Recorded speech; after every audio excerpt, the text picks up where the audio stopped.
জগন্নাথ স্বামী নয়নপথগামী ভব তুমি।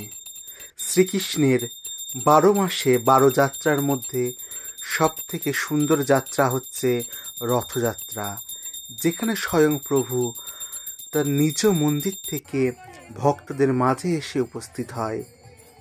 আষাঢ় মাসের এই মেঘ বৃষ্টির মধ্যে তিনি ভক্তদের মাঝখানে এসে আশীর্বাদ প্রদান করেন এবং তার রাজ্য সীমানা ঘুরে দেখেন, যায় তার মাসির বাড়ি। সেই উপলক্ষে আজকে রথযাত্রার আয়োজন করা হয়েছে। সেই রথযাত্রার ভিডিও আজকে আমি তুলে ধরব শ্যামনগর থেকে। নদিয়া জেলার তেহট্ট থানার আন্ডারে পলাশীপাড়ার কাছেই হচ্ছে এই শ্যামনগর।